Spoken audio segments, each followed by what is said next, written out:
السلام عليكم صاحبيال كسر هذا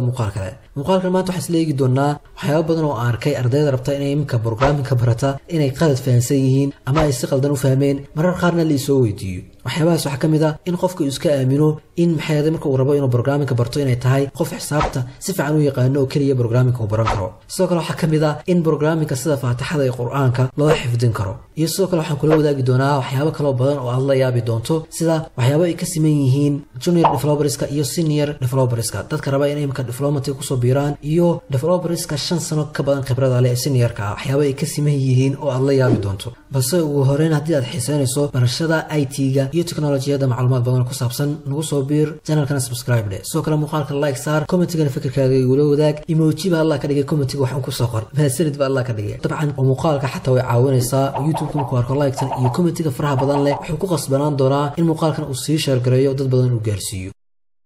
سمكان اسكول فاهمنو waxaan kala qaadi doonaa laba waxyaabo aan loo baahnayn balse developersku ay ka walwalaan ama ay aaminsan yihiin iyo waxyaabo loo baahan yahay balse developersku aanay ogeen hadii og yihiin xoog aanay saarin hadii aan ku horeeyo waxyaabaha aan loo baahnayn waxa kamid ah qof maatista iyo xisaabta ku fiican oo kaliya in programming ka baran karo dabcan waa qodob aan run ahayn sababtoo ah inaad programming ka barataa kuma xirna xisaabta inkastoo xisaabtu wax walba ay ku shaqeeyaan oo wax walba ay ku dhisan yihiin bini'aadamku aad u isticmaalaan wax walba ay ku dhisan yahay xataa quraanka xisaabta uu ku dhisan yahay dabcan quraanku waa cilmi dunya iyo cilmi aakhira wax walba ka xisaabta ay ku dhisan yihiin xisaabtu way wanaagsan tahay inaad ku fiican tahay balse markaad programming ka baranayso xisaabta wax badan uguma baahnid hadii ka fursan weydo waxa la yiraahdaa data science kale iyo machine learning markaad baranayso ay tahay xisaabtu inaad xogaa ku fiican tahay balse qaybaha ugu badan dadka ay bartaan oo kala ah mobile application development-ga web development-ga iyo waxyaabaha soo dhan web design-ka uma baahnid inaad xisaabta ku fiican tahay waxyaabaha kale dadka badanaa ay aaminsan yihiin waxa kamid ah in programming language-ka la xifdin karo ama ay tahay inaad xifdisaba line by line inaad u xifdin karto run ahaantii qodobkaasi waa qodob aad u qaldan programming language-ka ma xifdin kartid waayo waa wax kolba si aad u adeegsanayso maaha wax fadhiyo tusaalahaan faatixa oo quraana oo aan la bedeli karin maaha kolba aad sida doonto ayaad u adeegsan kartaa la jiifiyana banaan la joojiyana banaan soo kale senior developers laftooda ma xifdiyaan oo marar qaar waxyaabo xagga dambe idinka sheegi doono oo sida tusaalahaan Fluxbox oo kale waxyaabo ku saabsan ayay Google-ka ka marka iskuma howlaan inay xifdiyaan adna uma baahnid in aad xifdiso programming-ka kaliya waxaad fahantaa basic-ga programming language-ka markaas aad baranayso basic-geeda iyo sida u shaqeeyaan inaad fahanto ayuun baa loo baahan yahay soo kale waxyaabaha dadka badan qalad fahmeen waxa kamid ah qofka markuu rabo inuu programming barto dadka qaar waxay si qorsheystaan inay baran karaan ama ay awoodaan inay baran karaan 10 language in ka badan 10 language-na dabcan ma baran kartid oo way kugu adkaanaysaa 10ka programming language min basic ilaa advanced inaad barato sida software loogu sameeyo inaad barato oo aad qatar ku noqoto wax walba aad ku sameyn karto shaqada aad ku heli karto way adkaanaysaa dabcan marka waxa wanaagsan inaad saddex unaad ku xadido wax gaar ah aad barato tusaale inaad mobile development kale aad barato ama web development aad barato ama artificial intelligence sida loo develop gareeyo iyo machine learning-ka inaad barato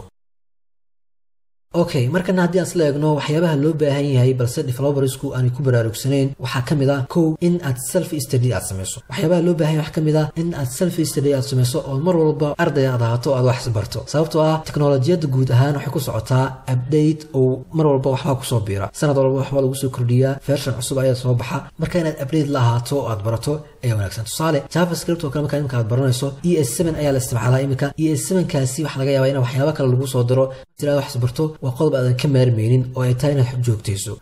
qodobka kale laga marmaanka ay tahay wax weeyaan Google-inka imika hadan ku raado ka warmay rumaysanaysaa developerska senior developerska 5 sano in ka badan ku soo jiray maalin walba Google-ka wax ka baaraan waxyaabo yar oo imika laga yaabo inaad adigu rumaysanaynin tusaalahaan grid-ka sida uu shaqeeyo waxyaabo grid ku saabsan CSS grid-ka ama ku saabsan Fluxbox ama ku saabsan waxyaabo adigu easy-ska markaasi ayay Google-ka ka raadiyaan mararka qaar sababtoo ah wixii mana xifdin karaan sida hore u soo sheegay oo wax aad xifdin karto maaha marka Google-inka inaad ku sameyso soo kale developersku waxay aad u adeegsadaan كور هور لو سمي أو طبعا GitHub كلا سود جايان أو مركز عقبات هيستا error هيستا أو أي كراديان stack overflow Stack Overflow iyo GitHub marka dabcan waxa weeyaan waa laba barnaamij ama laba platform oo developers ku waxyaabo badan ku wadaagaan tusaale GitHub ko kale code-ka ayaa lagu wadaagaa waa barnaamij code-ka aad ku kaydin karto collaboration dadka developers ka aad kula sameyn karto shirkadaha waaweyn ee isticmaalaan Stack Overflow-na waa meel aad ka helayso caqabad walba oo error oo programming ku saabsan ama su'aal walba oo programming aad qabto aad ka helayso marka waxay tahay inaad joogtayso Google-inka GitHub aad la saaxiibto iyo Stack Overflow error walba oo ku qabsadana Google-ka aad ka baari karto Stack Overflow-na jawaabtiisa dabcan ka helaysaa qodobka kale laga maarmaanka ay tahay inaad joogtayso loo baahan yahay waxa weeyaan more practice inaad wax practice garayso mar walbana programming-ka aad practice garayso tusaale ahaan haddii aad aragto waaqicay dadka la nooshahay waxyaabo markaas ay xiisanayaan oo loo bedeli karo software ama application isku day inaad application u bedesho practice-kaasi marka faraha badan wuxuu ka dhigi doonaa good developer ay ka dhigi doontaa qodobka kale laga maarmaanka ay tahay balse developersku aanay isku howlin waxa kamid ah algorithm-ka oo kale markaad programming language aad barato sida JavaScript ama Python waxa wanaagsan in aad barato algorithm-kii data structure sababtoo ah data structure-ka iyo algorithm-ka wuxuu ka dhigi doonaa good problem solver sababtoo ah programming waxa weeyaan waa caqabad aad xalinayso tusaale caqabad suuqa taalo oo la rabo inaad ka dhigto automate ama software ama computerized aad ka dhigto marka caqabadaasi si aad u xalin karto sida ugu wanaagsan caqabad xalinta loo bartana waxa weeyaan in aad barato algorithm-ka iyo data structure-ka